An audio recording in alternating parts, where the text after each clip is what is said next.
Well, you know, I don't listening. even like to listen to all of Abram's music. The stuff that rubs me the wrong way is the vocal music where it's a vocal solo with piano or a few other instruments. That's, for some reason, I have a hard time dealing with that.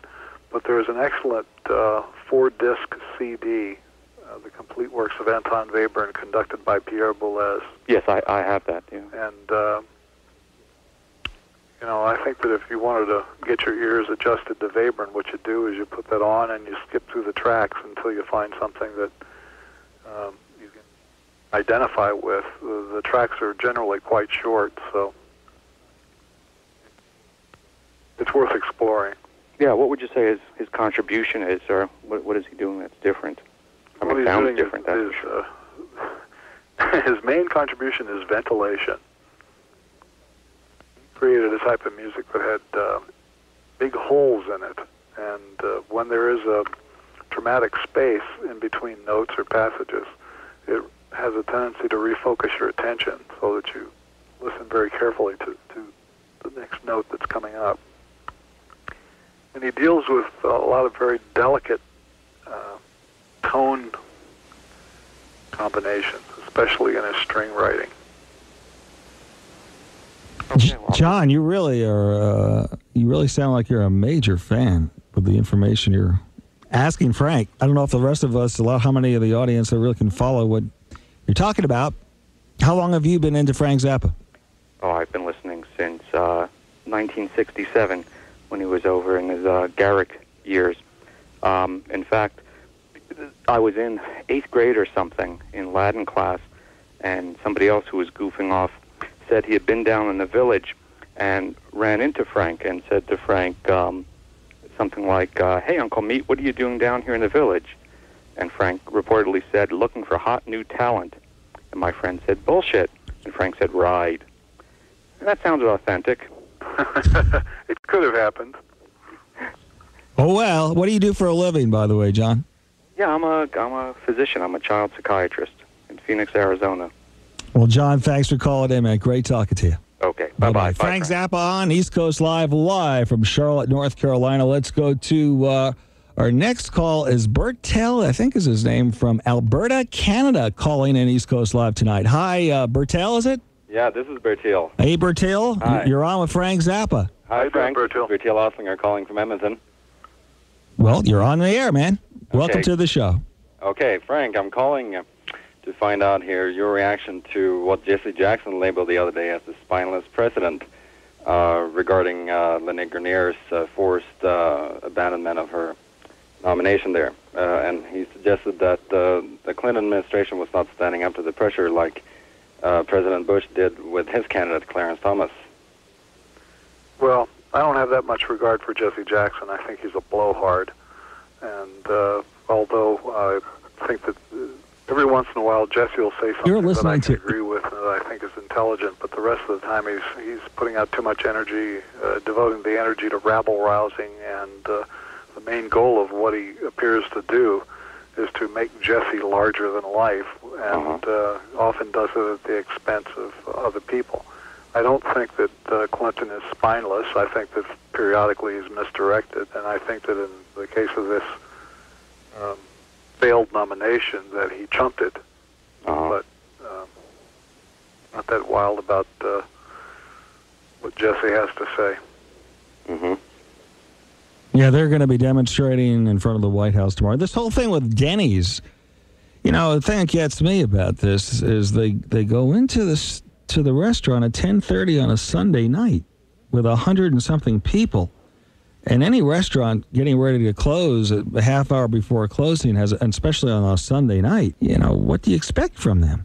That's my feeling. I don't know. You know, I would go along with that if it weren't for the fact that there have been a couple of incidents on the West Coast where Denny's was doing some rather dubious things with people of color when they came in to have something to eat. It wasn't just the incident with the Secret Service people. There had been other incidents in other parts of the country. Yeah, that's true. I think those were legit, but I think what's happening now is people are trying to jump on the bandwagon a little bit, and it's almost guaranteed support. What it does is raise the question of whether or not this is a company policy, and it's a nationwide chain. Right. And I think that's what the real question here is.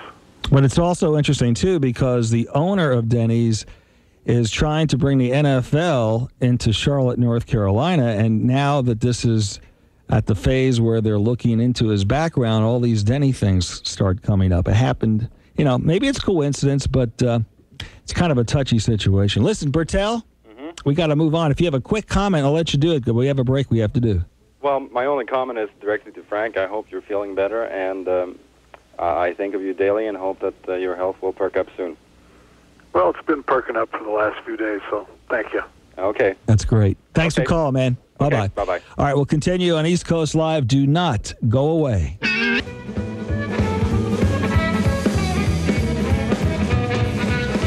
You're listening to an encore presentation. This is a best of East Coast Live, the Frank Zappa interview that turned out to be the very last he ever did with the media.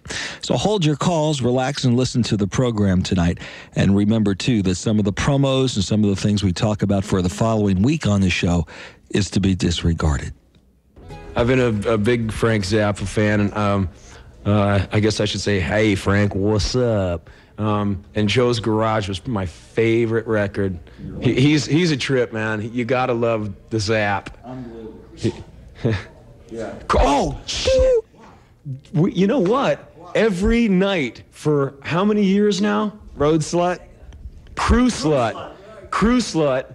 Frank, we play Crew Slut every night. He probably knows this. I'm sure people have told him, but we've played it every night for years before the show.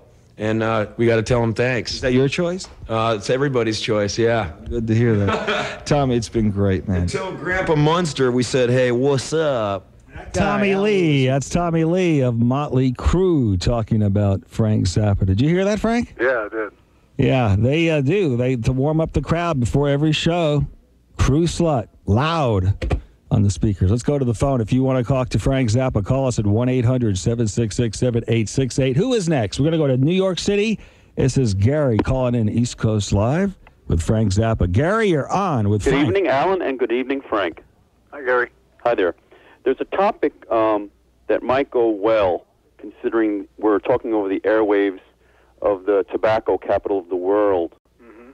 And I think there's this big smoke screen going on with tobacco connected to carcinogens, and it's Frosty the Snowman meets the nuclear age. I saw a couple of things that really made me realize that cancer goes beyond what gets hyped up in the smoke screen that I'm talking about. One show was called Chernobyl's Children, and they mentioned that the radiation leakage was 90 times the Hiroshima incident. And the next day, the government said, not to worry, the stuff washes out with shampoo. And outside of that incident, I know I've seen some shows here, and they wore the glasses, and people stood in front of those bombs in the 50s. And they're saying over there in Russia that it's 100 years before they can plant. I just wonder where they've been planting and what we've been eating and what we've been drinking here. Well, your guess is as good as mine. But when you get back to the whole business of whether or not tobacco is the main health threat in the United States, I would say that it's a convenient scapegoat. A lot of the things that you heard about the evils of tobacco during the Reagan-Bush administration were presented not in medical terms, but in moral terms. I remember one speech where Sullivan, who was the health guy under Bush, was talking about smoking being a moral issue. And, to me, it just sounds like Mormon theology. And I think that there are certain religious groups that think that tobacco and coffee and dancing and other things are bad for you and will keep you from going to heaven, and they should be entitled to have that, but I don't think